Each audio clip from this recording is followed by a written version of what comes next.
Well, besides, you're going to have no endurance whatsoever. This is how we do that. It's called breathing behind the shield.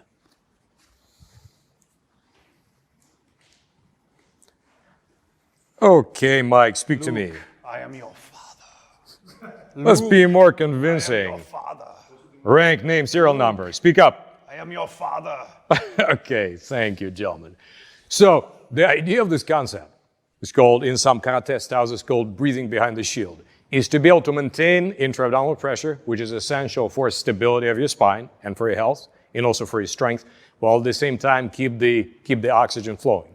So what you're doing is you are literally breathing behind the shield. So you're keeping tight, but you're breathing.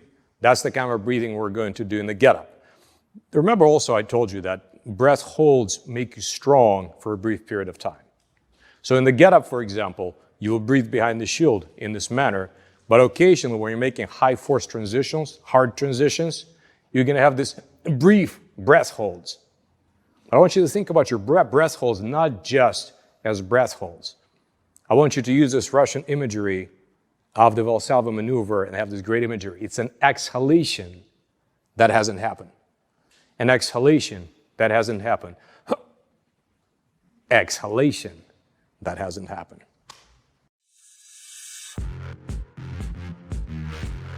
Fractional breathing was originally designed for running, and what we're going to use this breathing for is for our swings, to get more oxygen while staying strong while performing the swings. And you're also going to use that for emergency recovery. You can do that for kettlebell drills, or you can do that after your grappling spar. So what is fractional breathing? In fractional breathing, you divide up the phases of inhalation and exhalation into multiple portions. So for example, the original fractional breathing, as it was designed for running, would have the runner take 4 mini inhales. So you're running in, 4 inhales, one on top of each other. And then 2 quick exhales. So the purpose of that was to give the time for the oxygen to get into your lungs and to get absorbed into your blood, and then to quickly blast out carbon dioxide out of your system. It's called fractional breathing, when there is simply not enough time to get the oxygen. So how do we do it in the swing? In the swing, we power breathe on the top, and then we do 2 inhales on the way down. If we did only 1 inhale, the movement is too quick. We're just not going to be able to get enough air. But if we do 2,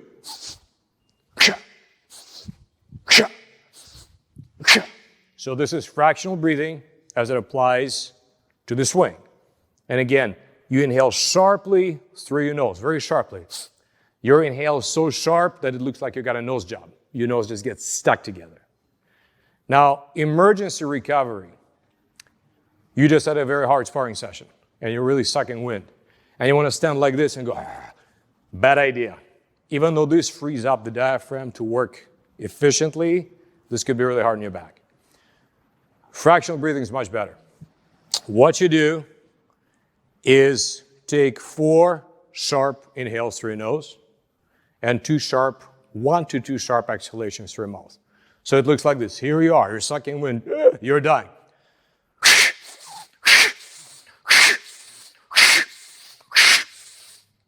And the only time to do that is whenever you're really sucking wind. Because right now I'm doing this out of context, standing around doing nothing, teaching how to breathe.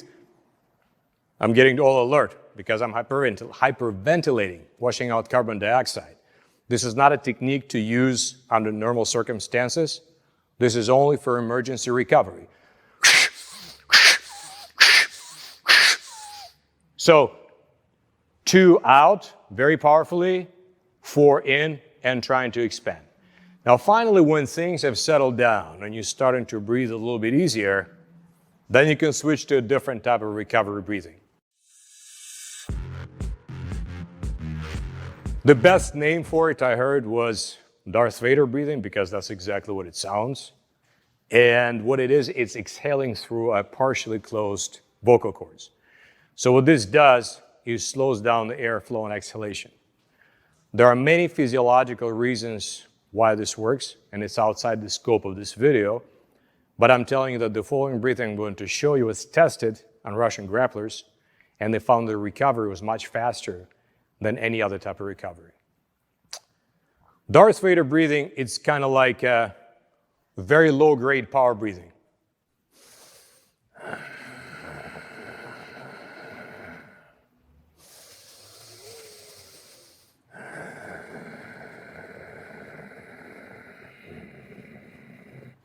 You may close your mouth, you can keep your mouth open, it doesn't really matter. The important thing is that you're inhaling through your nose, but you're exhaling through partially constricted vocal cords.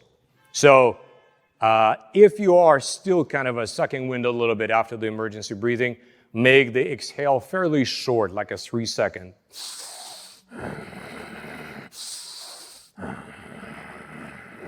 But as your recovery improves better and better, you're feeling better, try to extend the exhalation as long as possible and squeeze some of this air out. This reminds you very much of the karate technique breathing skill of Shinkoku, when you're pulling it in and you're squeezing it all out and cough out the rest of the air. The only difference is you're not assuming Sanchin stance, you're not doing dynamic tension, but you're pulling it in.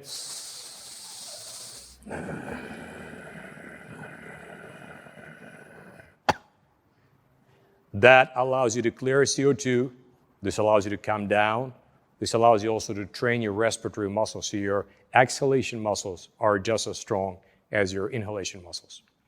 That's Darth Vader breathing. So the Darth Vader breathing between your sets of exercises, after you're rolling around, pretty much after anything. Very powerful technique. And finally, the talk test, the last technique I want to talk to you about. Back decades ago, an Oxford professor was teaching mountaineers, don't climb faster than you can talk. Don't climb faster than you can talk. In the same vein, as Strong First would say, do not lift faster than you can talk. What does it mean? It means that between your sets of your kettlebell swings, get-ups, jerks, cleans, and so on, you need to rest long enough until you can maintain a normal conversation. Not giving the Gettysburg Address, mind you, but you can speak in short sentences. For example, I can speak in short sentences. Or you can say, American viewers, you can speak the Oath of Allegiance. So that's been tested for the talk test. What's the purpose of the talk test? The purpose of the talk test is to make sure that you're training aerobically, make sure you're recovering sufficiently. There will be times, mostly on the mat, when you're going to suck wind, but this is not the time when you do your kettlebell training, when you do your power training and strength aerobic training. So talk test before every set of your swings, cleans, get-ups, whatever is on the menu for this video. You are to be able to test yourself, say a couple sentences, and you should be able to speak them. As opposed to, I'm just fine. No, you're not fine. So that's the talk test. Do not lift faster than you can talk.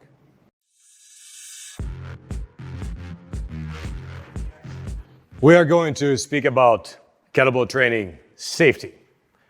Item number 1, check with your doctor the basic stuff, but it's no joke. This is a very intense and very demanding training, cardiovascularly, orthopedically, so don't skip it. Number 2, always be aware of your surroundings. Always. Make sure that there are no people nearby you. Let's say that you let go of the kettlebell when you're doing swings. Your grip gave out. You don't want to knock somebody out or kill somebody. People, pets. You don't want to have any stuff around that you don't want to damage. You want to have an area where you feel comfortable you can just let go of the kettlebell if something goes wrong in your set. And if you're feeling too protective about your pretty little furniture, I think either you're training in the wrong place or your priorities are just out of whack. You need to have a surface that is hard. A mat, like a jiu-jitsu mat, is not optimal for this, even though we're doing demos here. Ideal surface would be something like a rubberized mat in the gym, or better yet, nice grass. You just go outside. You just let the kettlebell go. And be aware, kids, pets, the sun. Where's the sun? You're doing the get up. Do you want to be looking up at the sun? You don't want to be looking up at the sun. Number 3, always train barefoot. Those cute shoes, cushy, pretty, colorful, they're for sissies. They're definitely not for serious athletes. You're already used to training barefoot, so train barefoot.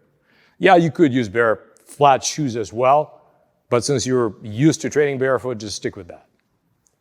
Number 4, never contest for space with a kettlebell. What does that mean? The kettlebell is right here. The kettlebell wants to come down.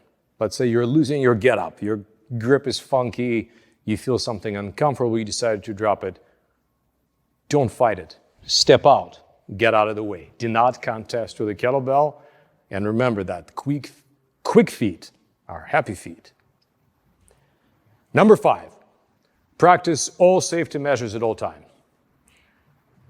Russian range masters have a saying that once a year, even an unloaded gun will shoot. So you got to treat your kettlebell as if it's always loaded, always. And you have to respect every kettlebell, including the tiniest one you use for a warm-up. In fact, if you talk to serious lifters, power lifters, you will find that injuries they have sustained throughout their career typically almost never from performing maximal lifts in competition. Typically, it's something very light and fluffy, like disrespecting a warm-up set or putting away barbell plates with suboptimal mechanics. So never do that. Dial in a perfect groove. Always use a perfect groove and perfect technique. So the kettlebell is always loaded. Number 6, prioritize quality over quantity in your training. Greg Cook, top sports physical therapist, stresses that your body will always trade quality for quantity. If you just insist on doing more reps, you're going to get sloppy. You're going to do bad reps. It's not important how many reps you can do. It's important how many perfect reps that you can do. Which brings us to the point. We have something in StrongFirst called the stop signs. The stop signs limit your training in such a way so the training load is optimal. So there are 5 stop signs. So you have to stop your set whenever any one of these things happen, or preferably before any one of these things happen. So stop number 1, item number 1, stop sign number 1, when the rep speed starts dropping. So let's say you're doing swings and you're powerful, you're fast, and suddenly you're not quite as fast, you're done. We don't want to sustain suboptimal quality. Endurance, you understand the definition of endurance. Endurance is not just the ability to keep on going. Endurance is the ability to sustain a certain level of performance for a long time. If you are punching, and if your punches cannot knock out your little sister, that's not endurance. I don't know what that is, but it's something else. So sustain the quality, power, and strength. So if the speed drops, you're done. If the tempo drops, you're done. So in some exercise, there is a particular tempo. So you go to a certain tempo, and if it starts slowing down, it's over. In the exercise we're doing right here, it's not so applicable, but for example, if you were to do pull-ups. So you're doing pull-ups, picking up, keeping at a good pace, and suddenly you start slowing down. At this point, those last reps, they're only good for the test. They're not good for your training. Next item, 3, stop sign. Your technique changes in any way. You may not allow your technique to change in any way. Period. Out of the question. There's no compromise. Number 4, the rate of perceived exertion goes above 8 on the 8 to 10 scale. Save your 10s and 9s for the mat. Save those numbers for your competition, for the tournament. In training, the efforts should be significant, but not maximal. Number 5, you're gasping for air. If you're gasping for air, you're prey. You're toast. You're over. Don't get to that point. And let's hope the breathing techniques we have taught you also will prevent you from doing that.